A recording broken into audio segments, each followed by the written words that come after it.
It doesn't. They can start to feel like they're simply there to carry out someone else's mandates. The teachers don't feel as valuable. They start to feel less than. And the minute we start to make people feel less valuable and less important, you're not going to get their top performance. Just by nature, you can't give it all because your all isn't being accepted or appreciated. They may view their job as one of being told what to do and no room for creativity. And the minute we stop creativity from, let's see, module 6, was it module 6? Yeah, we talked about innovation and creativity last week in module 6. The minute we stop that, then we're no longer able to grow. We have to encourage creativity. That was chapters 9 and 10 of module 6. I think that's a powerful idea that we have to encourage creativity. It's the antithesis of this industrial paradigm because there's no room for creativity when you're putting the chocolates in the box. They want it just so, how many chocolates per box, it needs to be wrapped a certain way, and that when we work with children, there has to be a creativity. So organizations functioning in the industrial paradigms, they basically exist to attain certain goals. All structures and systems are prearranged to meet those goals. I'm a big fan of goals. Matter of fact, module 6, last module, I talked about goal setting. It's not like I'm anti-goals. Goals are great. But you want to have input in those goals. You want to be a part of the team that sets them. Supervisors focus on paperwork and accountability. And again, I'm not anti-accountability. I'm not crazy about paperwork, but we got to do what we got to do. But accountability is a good thing, unless it's being the motivating factor to get you to work. There should be some room for creativity. Teachers move children through the day as though they are cars on the assembly line.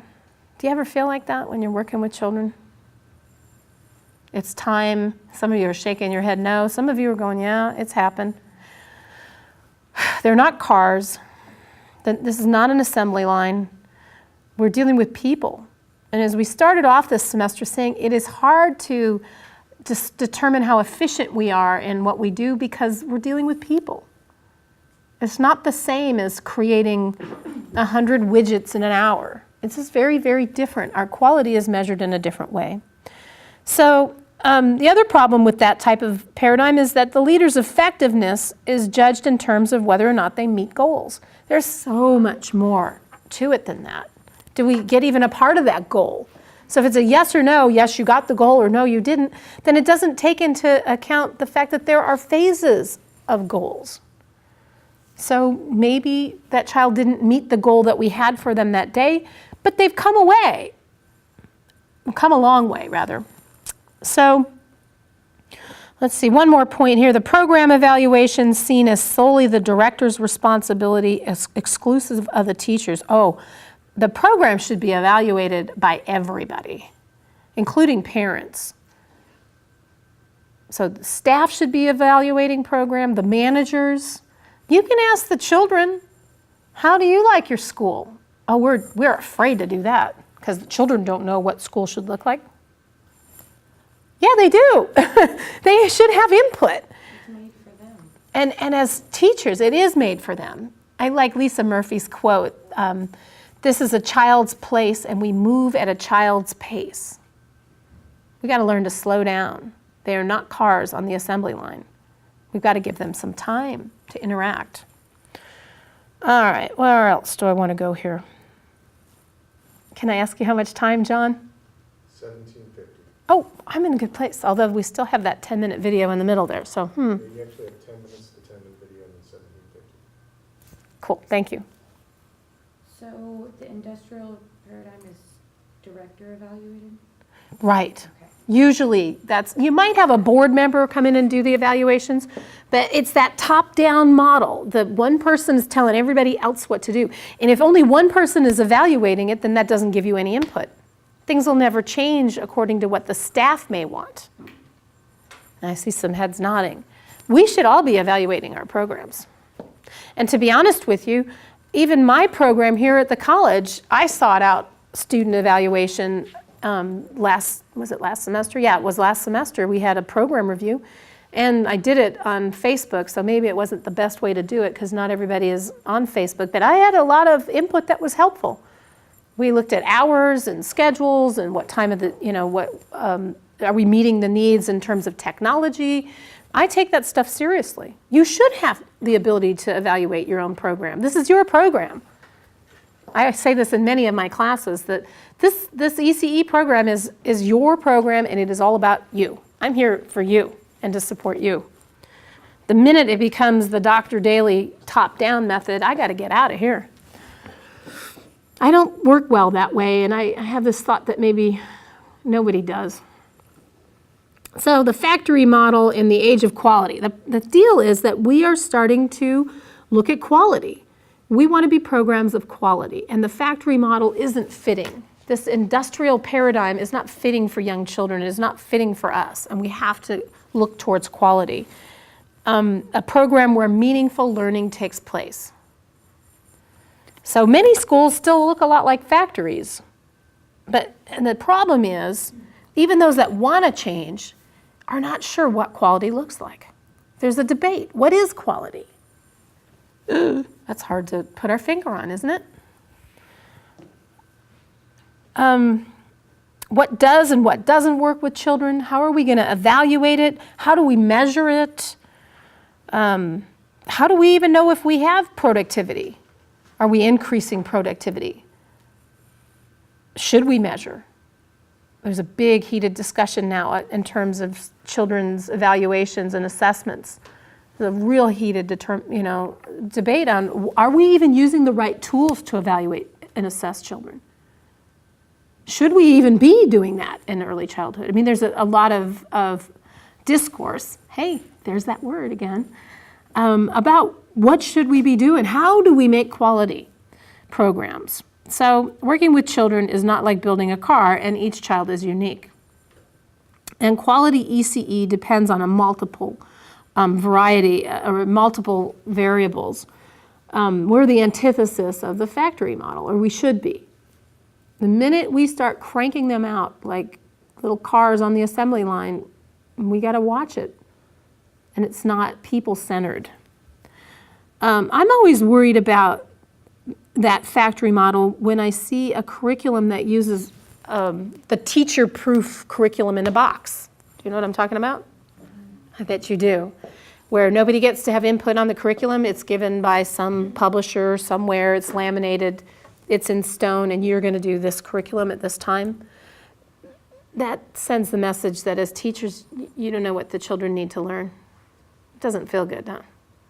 At first I liked it to just get ideas.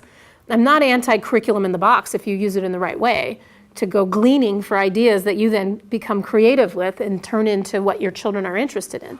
But a lot of time these factory models use the curriculum in the box. That's not the only way to know if that's what's going on, but that is one. That's one main way. And what happens is those teachers start to feel isolated.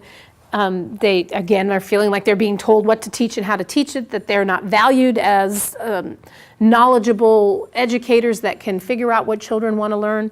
It can turn them into dissatisfied employees. And of course, then we've got the turnover rate in early childhood ed that's quite high.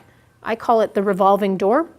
Maybe you know what I'm talking about, meaning students come in, which is good for me as a professor because then I train them up in the classroom and my classrooms are pretty full, and yay, that looks good because good numbers mean productivity.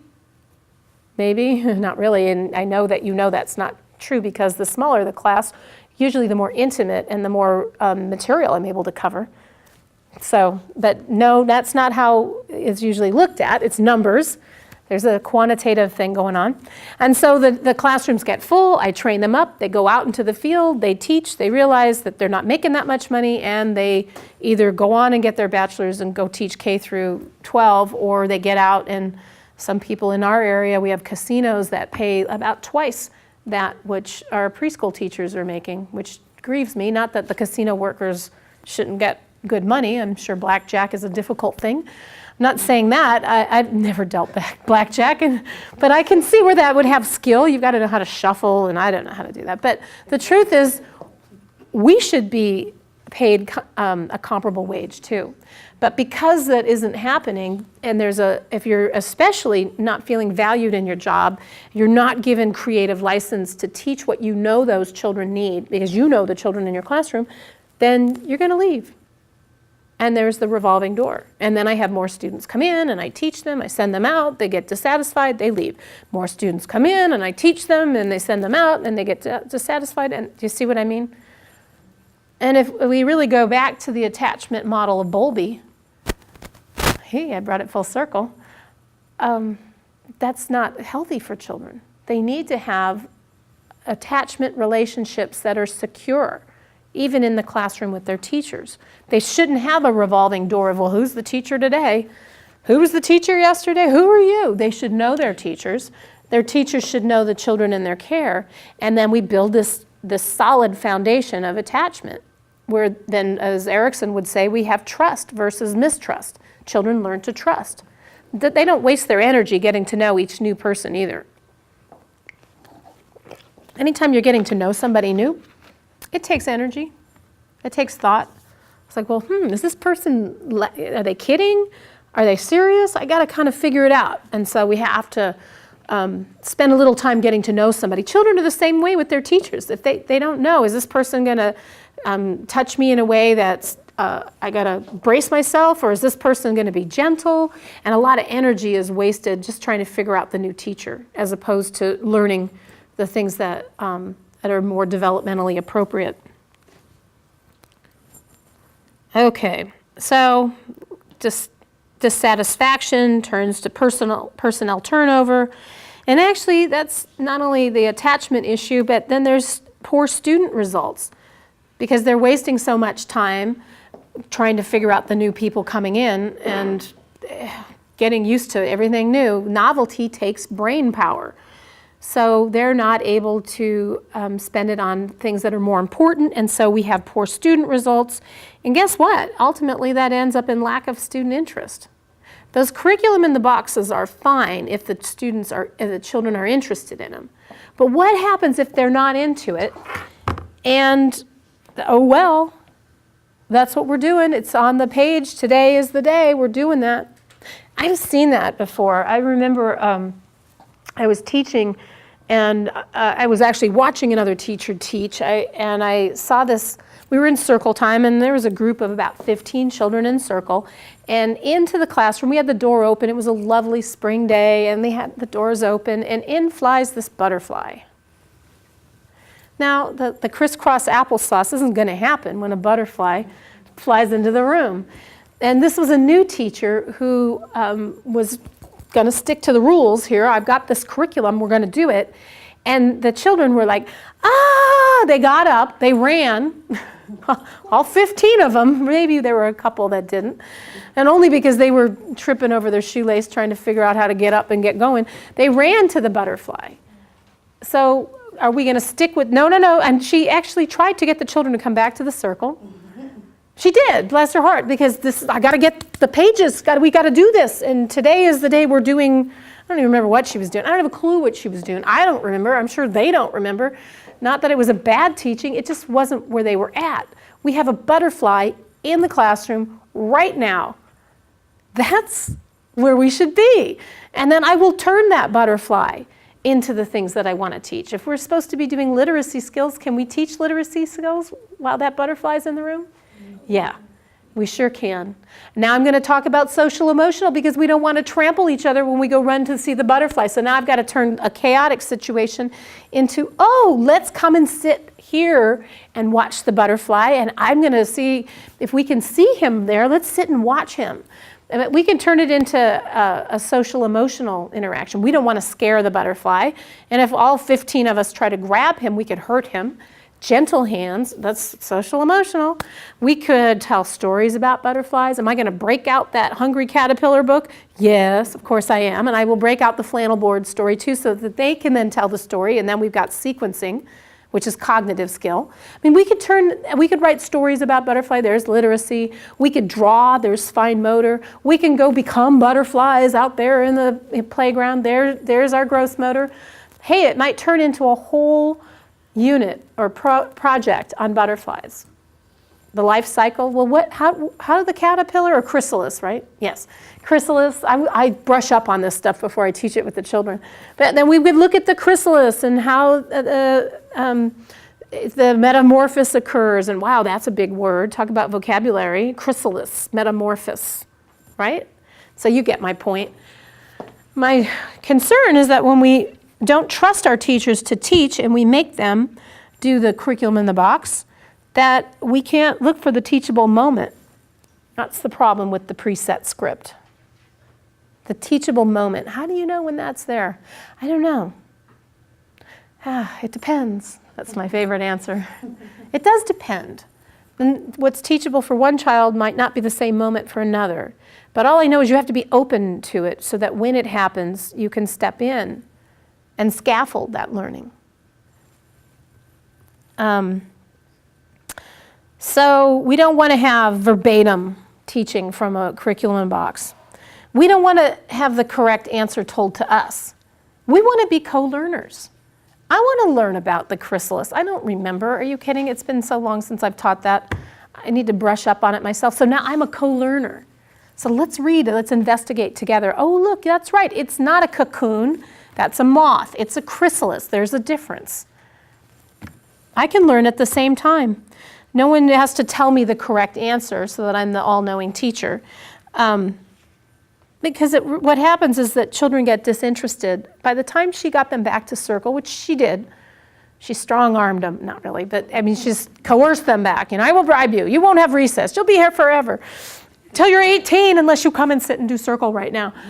She got them back, but they were disinterested, and they were very disengaged.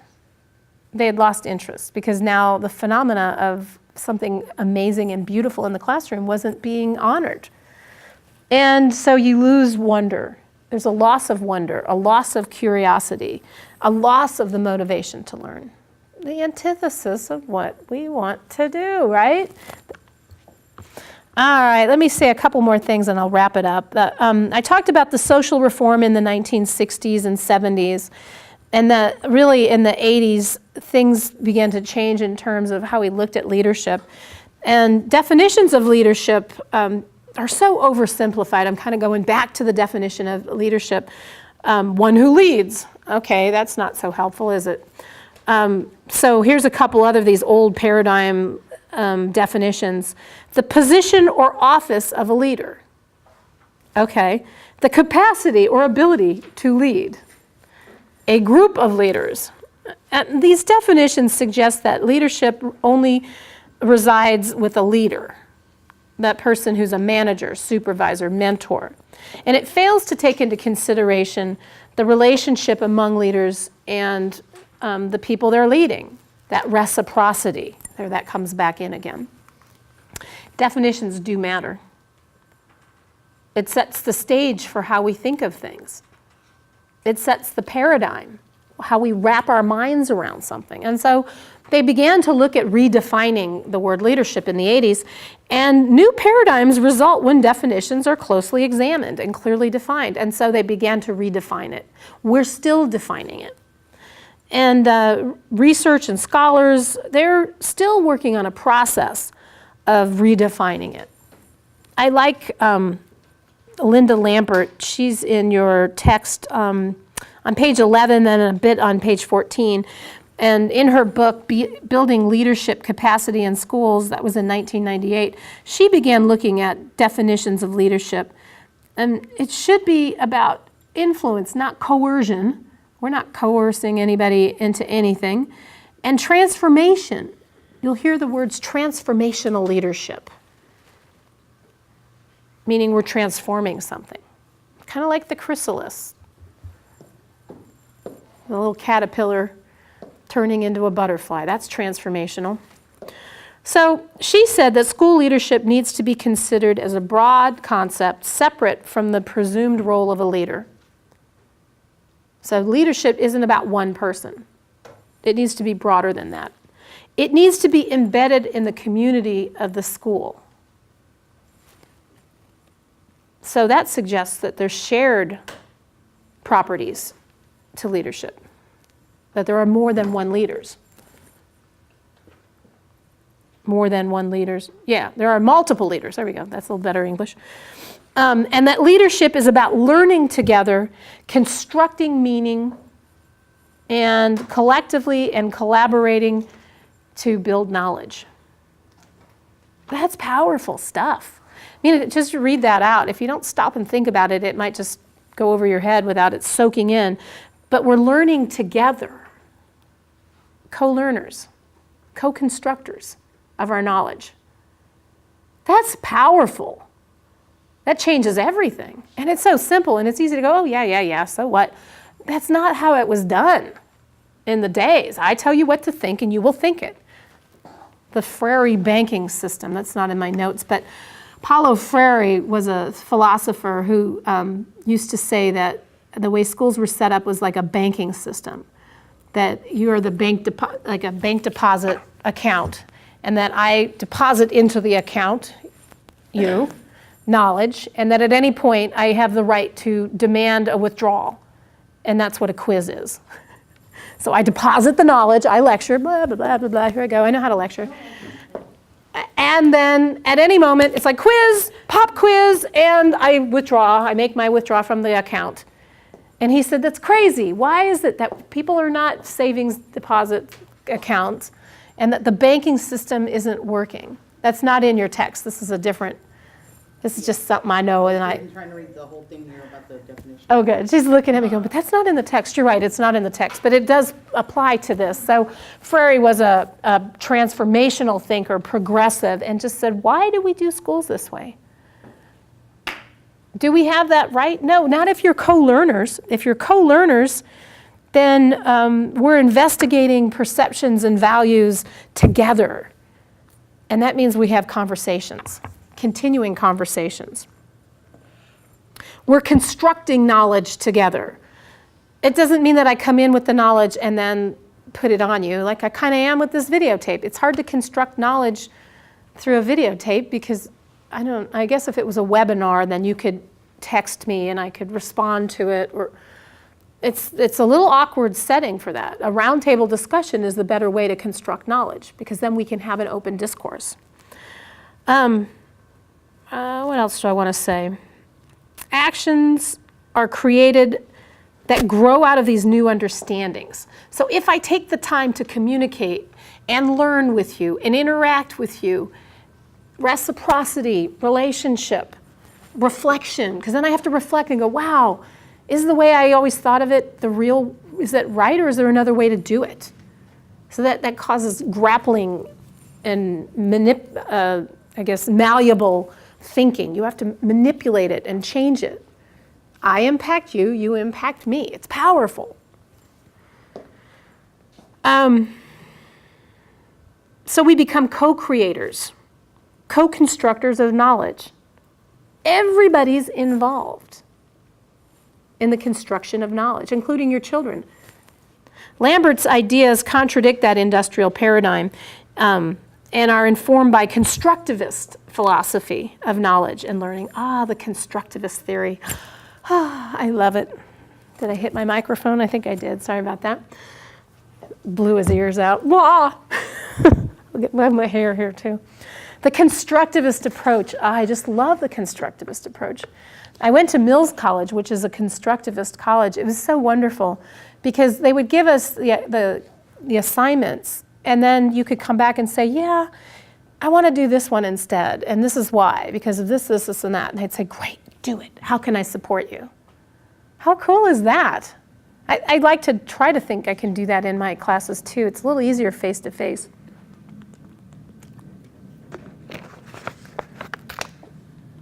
So the constructivist theory often is seen in the high-scope classroom, Reggio Emilia.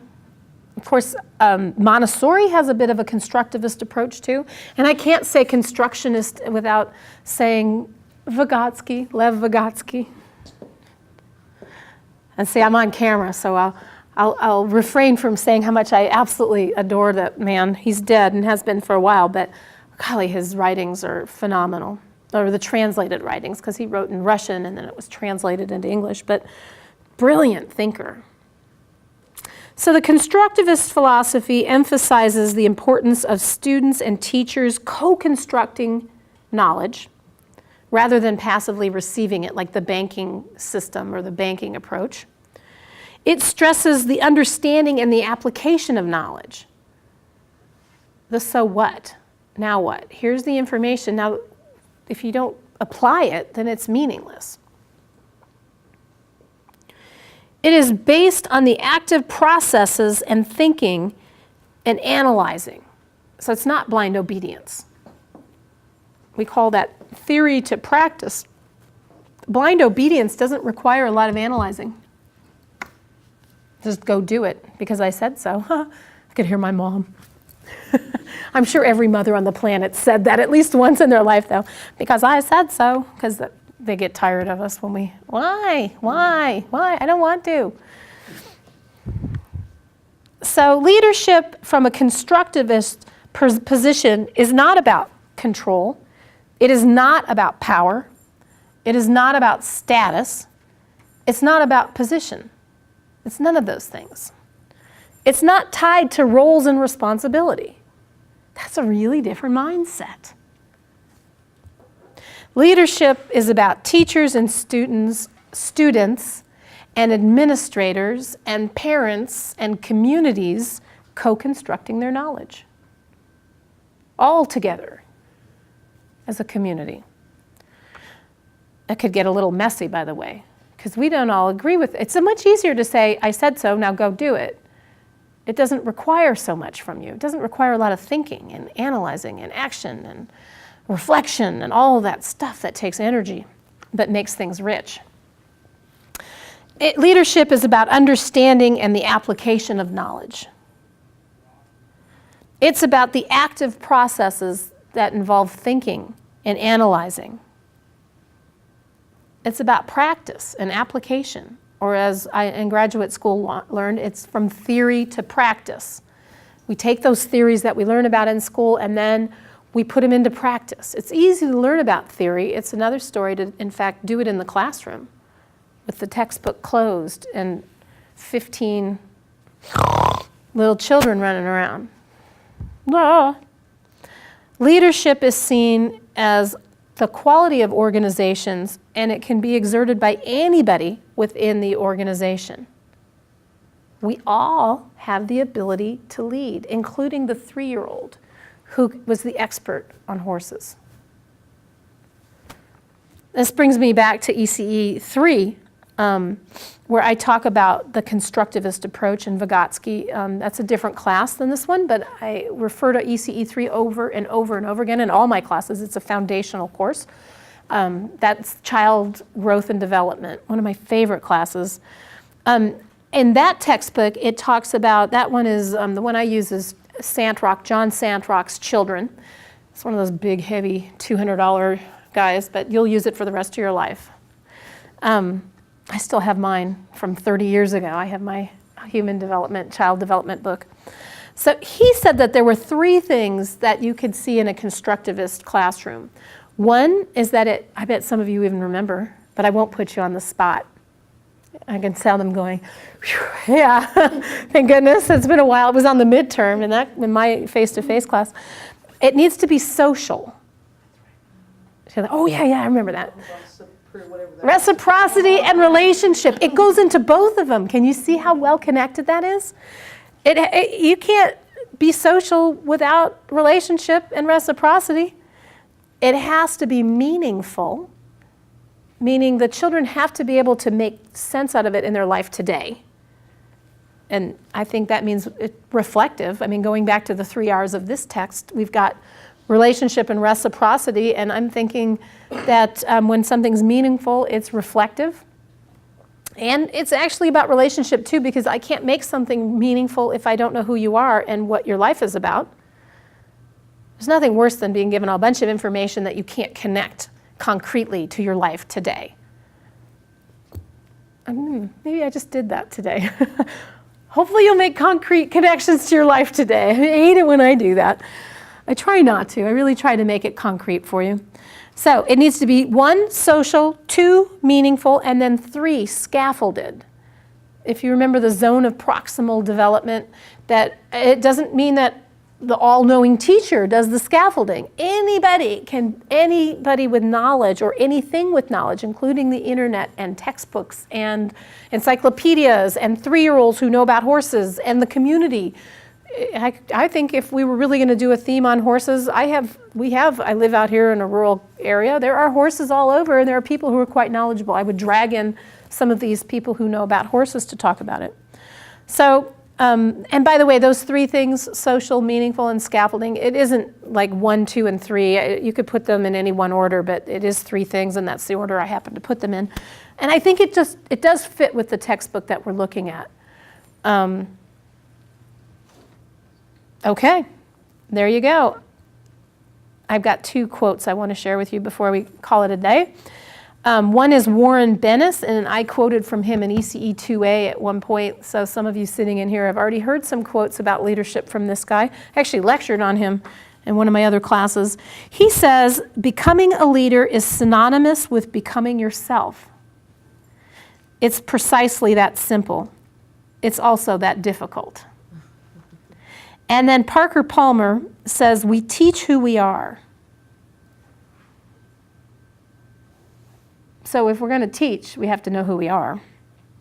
And knowing oneself is an ongoing journey, and so is developing leadership capacity. The idea that leadership is a skill you either have or don't have is ridiculous. It's just a matter of where we're all leaders in some way or form. It's just a matter of where we are in growing in our leadership capacities. It's not a skill you have or you don't have. You're all leaders. Some of us are stronger in certain areas than others. We have certain giftings, but you're all leaders. So I'm going to end on that note, and that's the end of Module 7. And thank you for watching, and I'll see you next time.